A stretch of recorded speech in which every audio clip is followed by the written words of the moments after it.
On February 28, 2026, the 37-year reign of Ali Khamenei didn't end with a peaceful prayer, it ended in fire. As the dust settled on his Tehran compound, a nation of 85 million people is finally waking up from a 47-year nightmare.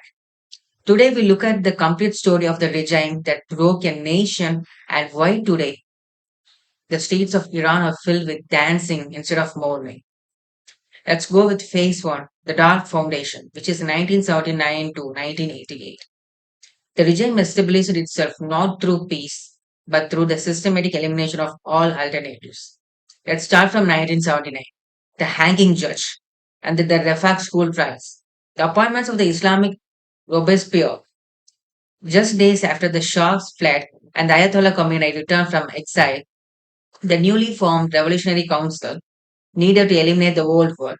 On February 13, 1979, Khomeini appointed Sadiqa Khalkhali as the Chief Justice of the newly established Revolutionary Courts. Khalkhali, a mid-ranking cleric with no formal legal training, viewed himself as a divine executioner. He famously stated that if an executed person was innocent, they would go to heaven, and if they were guilty, they got what they deserved. So there was no reason to fear a mistake. The Rafah School, an elementary school turned slaughterhouse. Khomeini's initial headquarters was the Rafah School, a former girls' elementary school in Tehran. While the ground floors were used for revolutionary meetings, the upper floor and the rooftop were designated for justice. Classroom trials. The trials were held in formal classrooms. There were no defense lawyer, no juries, and no right to appeal. Khalkhali often acted as prosecutor, judge, and jury simultaneously. Some trial lasted less than 60 seconds. Khalkhali would look at a former official, read a vague charge like corruption on earth is sad fell as or warning against God, Muharrab, and immediately issue a death sentence. Executions were carried out immediately, often in the middle of the night on the school's roof. The sound of machine guns fired would echo through the neighborhood, signaling that another group of Shah's lieutenant had been eliminated. High profile victims of the purge Khalkhali's first night on the job saw the execution of four top generals, including Nematullah Nasri, the former head of the dreaded SABEC. The most famous victim was the Shah's longtime prime minister. Despite international pleas for a fair trial and the efforts for the interim prime minister Mahdi Bazargan to save him, Khalkhali personally ensured Hoviada was killed. One account suggested Khalkhali even cut the phone lines to the prisoner, so no last minute stay of execution from the government could reach him before he pulled the trigger himself. The purge Khalkhali cruelty extended beyond humans. In an act of symbolic insanity, he even tracked down the shark's favorite White House, blinded it, broke its leg, and shot it, viewing the animal as a symbol of monarchist decadence. By November 1979, Kalkali had overseen over 550 executions. He eventually moved his mobile court to the provinces, sentencing up to 60 people a day in Kurdis region. He bragged to the press about his efficiency, jiggling during interviews as he described the death of those they deemed traitors. His period established the revolutionary courts as a tool of state terror, a tool that the regime would continue to use for the next 47 years, leading all the way to the massacre of 2026. In 1980 to 1988, the birth of the Masih Ayatollah Khomeini issued a decree of a 20 million army, creating the Basij-e-Mostaj Afin, mobilization of the oppressed. This was a paramilitary force designed to bypass the traditional military hierarchy and report directly to the clerics. It became the primary tool for recruiting those who were too young or too untrained for the regular army. To motivate the youth, the regime used intense religious indoctrination. The most horrifying symbol of this was the plastic key to paradise. Children were told that these imitations, gold colored keys, often hung around their necks on a string, would literally unlock the gates of heaven if they died in battle. These were inexpensive trinkets manufactured by the state. They were a psychological tool to replace the fear of death with a desire for the afterlife. In her memoir, Persepolis, Marjane's satirist recounts the horror of the learning that these keys were being the distributed in schools to persuade boys from poor backgrounds that their lives were worth more to God as a corpse than to Iran as a citizen. Children as a minefield sweepers, the human way was not a traditional assault. It was a method of using human bodies to clear a path of tanks and IRGC. In major offensives like Operation Ramadan, which is in 1982, and at the Battle of Masra, thousands of Masij children were ordered to march in straight rows across active Iraqi minefields. Their goal was to detonate the mines with their footsteps so that regular army's equipment wouldn't be damaged. When they were in clearing mines, they were used to exhaust the Iraqi army ammunition. Rows of teenagers would charge Iraqi machine gun nests with no cover, forcing the Iraqis to spend their limited ammo and reveal their position. In conventional warfare, the wounded usually outnumber the dead 3 to 1. In Iran's child unit, the dead far outpaced the wounded because there was no medical plan for them. They were considered expendable. Hossein Fakhmedei, to sustain the treatment, the regime created martyr icons. The most famous was 13 years old Hossein Fakhmedei, who reportedly strapped hand grenades to his belt and leaped under an oncoming Iraqi tank. Khamenei and Khomeini hailed him as the true leader. His face was put on postage stamps, school books, and even the national currency to inspire other 12 years old to follow his example.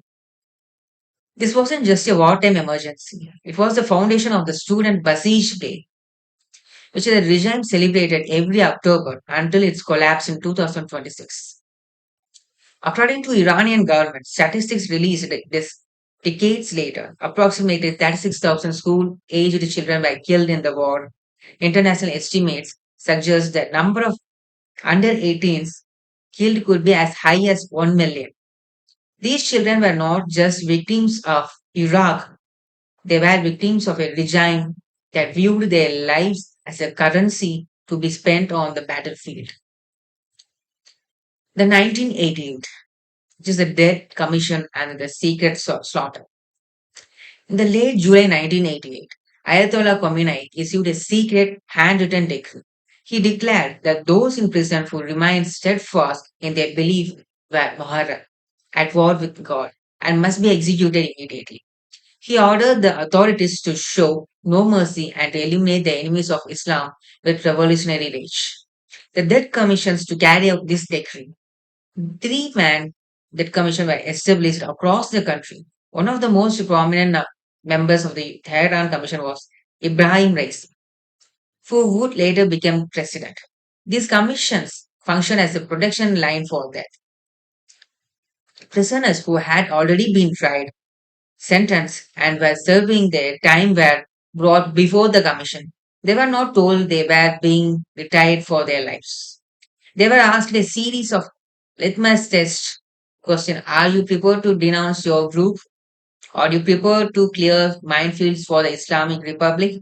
Do you believe in the godship of the jurist? Answer no to any question meant an immediate walk to a separate room. In many cases, the sessions lasted less than 2 minutes. The logistics of execution, because the volume of prisoner was so high, the regime had to automate the killing process. In prisons like Evin and Gohardas, prisoners were taken to warehouses or auditoriums in group of 6 to 12. They were made to stand on stools with noses around their necks, and stools were then kicked away. To manage the bodies, the regime used large refrigerator meat trucks. Every night, these trucks would leave the prisons filled with corpses heading towards the outskirts of the cities. The places of the damned, the most infamous disposal site was Kavara, a desolate stretch of land outside Tehran. Bodies were dumped into the long trenches and covered with dirt and lying to accelerate decomposition. For decades, the families of the victims were never officially told where their loved ones were buried. Mother would go to Kavara and dig with their bare hands, finding pieces of clothing or bones, trying to identify their children. The regime repeatedly bulldozed the site to prevent it from becoming a shrine. The toll and the silence. When the regime officially admitted to only a few thousand deaths, human rights organizations and former officials, including Grand Ayatollah Montazeri, who was ousted for protesting the killings, estimate the toll at 30,000. Khamenei, who was president at the time, defended the killings, claiming the state had a right to root out its enemies. This massacre ensured that an entire generation of activists was wiped out, leaving a scar on the Iranian physique that couldn't begin to heal until the regime's final collapse in 2026. Under Khamenei, the violence stirred inwards, targeting the minds and voices of the people. The year is 1989 to 2000. The war on the wind, the chain murderers have Janjarai. This was a systematic campaign of domestic state terrorism carried out by the Ministry of Intelligence. The goal was intellectual cleansing to remove every prominent writer, poet, and political thinker who could provide an alternative vision for Iran. These were not public executions. They were designed to look like accidents or random street crimes to avoid international outcry. Dariush and Parvanesh Parohar, the elder statesmen of the pro-democracy movement, were stabbed dozens of times in their Tehran home in 1990. The brutality was meant to send a message to all activists. And next, Muhammad Mukhtar, a brilliant writer, abducted while out for a walk and found strangled on the outskirts of the city.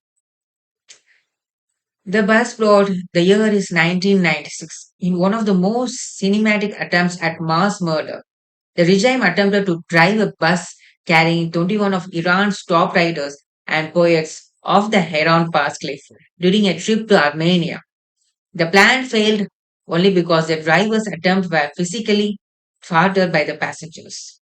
When the public discovered the Ministry of Intelligence was responsible, the regime sacrificed a rogue agent, Saeed Imami, who allegedly committed suicide in prison by drinking hard liquor. Next comes 1999, the night of the dominant trick. When the regime closed the reformist newspaper Salam, the students at Tehran University protested. It was the first time since the revolution that the children of the regime had turned against it. The midnight raid on the night of the July 9, the security forces and the plainclothes of Ansar-e Hezbollah raided the students' dorms. Students were attacked in their sleep. Many were beaten with their lead pipes and chains. Dozens were thrown from the third story balconies onto the concrete below. One student, Izzat Ibrahimi Nazar, was killed and several others vanished into secret prisons, never to be seen again. Instead of punishing the attackers, the Khamenei reaction, that is, the supreme leader, gave a televised speech crying for the distressed security forces, signaling that the state would always choose violence over its youth. The murder of Zahra Ghazemi, the 2003 death of Zahra Mazemi, a Canadian Iranian photojournalist, highlighted the regime's absolute hatred for the free press. She was arrested for taking photos of the families of prisoners outside Evin prison. While in the custody of the prosecutor, Saeed Murtazavi, she was beaten so severely that she suffered a brain hemorrhage. The regime initially tried to claim she died of a stroke or a fall, but an examining doctor later revealed her body showed sign of torture, including broken fingers and a crushed skull. The Green Movement, which is happening in 2009, The fraudulent re-election of Muhammad Ahmadin Shah sparked the largest protest in 30 years. Millions marched in silence, asking, "Where is my vote?" The regime deployed the Basij on motorcycle to beat protesters and snipers on rooftop to shoot them. The death of Neda Agha-Soltan, caught on video, became a global symbol of the regime's cruelty. Protesters were taken to an unofficial underground site called Khag Rizak. Prisoners were packed into 60 square meter shipping container with no ventilation in the scorching summer heat. To break the spirit of the young middle class, the regime used mass rape of both male and female prisoners. Survivors described being beaten with electric cables and made to lick the floors of toilets. Oh my god. Several young men from influential families died of their injuries, forcing the regime to temporarily close the facility to save face. Guys, how much brutal is this regime was? It's okay. Let me stop this video now. These are the part 1 video, and you can expect the part 2 video from the next session, which is tomorrow. Until then, it's bye from Bharat. Bye bye. Have a nice day.